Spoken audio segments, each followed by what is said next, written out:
I'm Star. Welcome to That Backyard Life, and I'm going to stress 9 things that I really wish I stressed in my other videos. I know there are way more than that, so please feel free to comment and let me know what I've missed out on. We'll start with number 1. Let's go. Stay focused. It's so important that you stay focused because it's going to force you to rethink why you started even gardening, why you even attempted it, why you dropped the first seed or that first starter plant. You're going to think about that and know that you are not where you started. You definitely are not where you started. You don't become a worse gardener. The rules of gardening don't allow for that. You only get better.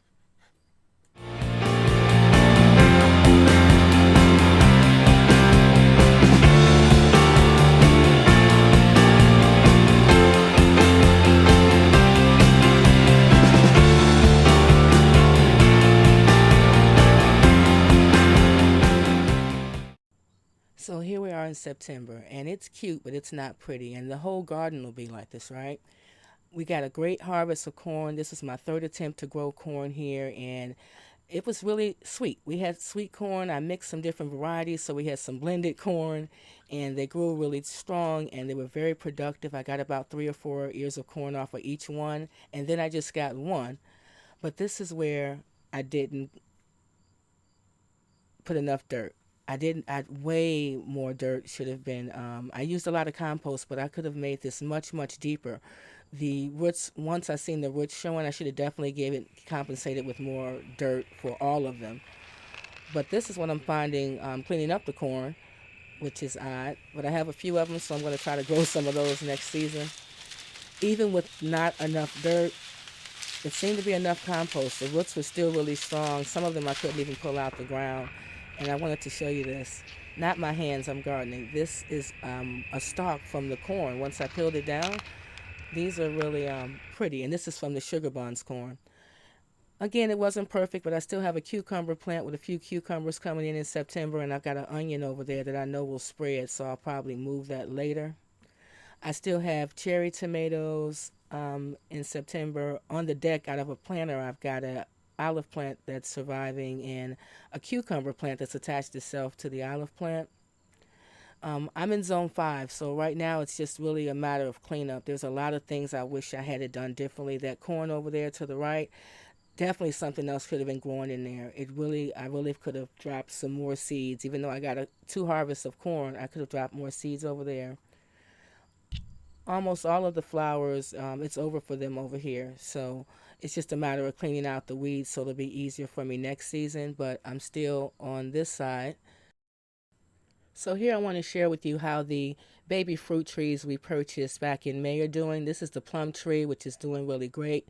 This is the apple tree right here. And if you notice, all of them I have here, the cherry tree, plum tree, an almond tree, a peach tree, another honeycrisp apple tree, none of the containers are filled. And I think that's the cherry tree, which is the tallest. But I'm leaving it like that for step 2, the fertilizer. All of those containers, I'll top off with fertilizer, which I use. This comes from my compost, which is actually bringing me right into the next tip. Composting. That's a composter. Composting is literally making your own soil. Literally all of the scraps go in here that from everything that we use except for meat, from the banana peels, orange peels, egg shells, coffee grounds, and definitely some worms. They actually digest all of the nutrients out of the food. They poop it out. It makes for the richest soil. I literally use it in every vegetable you've seen me grow over the last 4 months. I just use it for everything, every garden, every tree, everything, and it's worked well. These are the strawberries in September. They smell so awesome, but they have all summer. I'm definitely going to place them in different parts of the garden next year, which brings me to tip number 4. These Dollar Tree containers, these stackables, I've seen them every year for the last 4 years. This year, we added a table to our towers, and I have noticed if you're going to try to purchase some of these, you do have to try to get them literally in April or May. After that, they're actually sold out, but these are space savers, and that is tip number 4, which brings me right to tip number 5. It's my tip number 1, but it's very important. Rainwater is not like faucet water. The plants and vegetables love it. It's going to save you money on your water bill, as well as keep not hundreds but thousands of gallons of water from just being around your house. On the left, the gray and the blue one are actually 55-gallon food storage containers, and they work just as well. If you're able to use a rain gutter system, there are so many out there. They're really simple to connect. Right here I have two 65-gallon barrels connected. Access to as much rainwater as you can store is just an awesome gardening essential. We have them in the front as well. Which brings me right to number 6, acceptance. No matter what it looks like, accept the fact that you are getting better, because you don't become a worse gardener. The rules of gardening don't allow for that, no matter what it looks like. If you know that you're doing the best you can do in your garden, you keep doing that, and it'll all work out. Here I have the blueberries and the raspberries, which is pretty much over.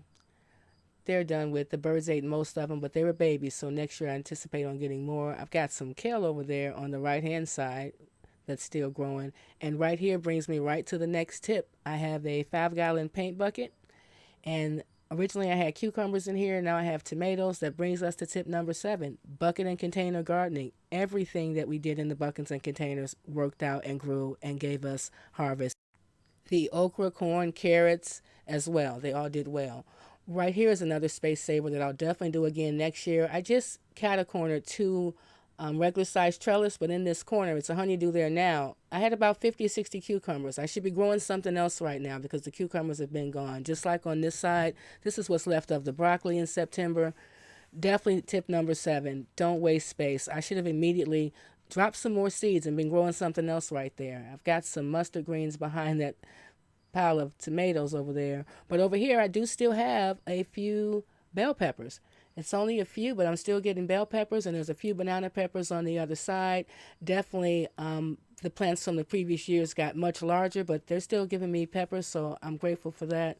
This is another back garden, and this is what happened in the front garden. Like I said before, it's cute, but it's not pretty. It's not beautiful under here, but I'm glad I get to show you. It grew really tall. The corn was great. It was pretty corn. We didn't even need salt or butter for the corn. It really gave me a great harvest, but just like in the front, I did the same thing. It has a beautiful stalk. It produced a lot of corn, but the same thing. I didn't put enough dirt in these little squares that I attempted to make garden beds in. Again, they're just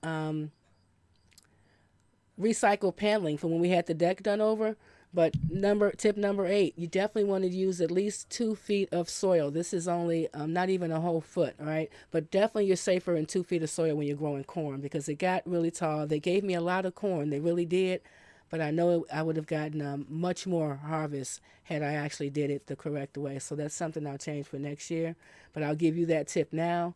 A lot is crowded in this garden. That's something else I'll change. I've got a lot going on. I won't put so much in each garden. That big mustard plant right there is proof that I could still be getting collards had I taken care of the weeds properly. That's tip number 9, weed prevention. I used a couple of those weed prevention sheets where I should have done what I normally do in this garden, which is double layers of cardboard. That helps to slow down the weeds tremendously. This is another back garden, but I did this one a little different. I just put the eggplant and zucchini back here. It's pretty much over for the zucchini, but I have noticed, even though we got a few a little while ago, we're getting a few more eggplant this late in September, so I'm grateful for that. This is the lollipop garden where the kids grew most of their things. I'll get to it later, but that's really not my garden, and that's not my cute little puppy. So now this is where we're at in September. Some of you have actually watched some of these videos since I planted seeds and I was fertilizing them in the greenhouse, right? Let me know. I know there's some things I still missed out on. If you enjoyed the video, if you found value in the video, please like and subscribe. You can hit the notification bell so that you're notified when I post new videos or when I go live. Thank you for watching the entire video. Enjoy the rest of your day.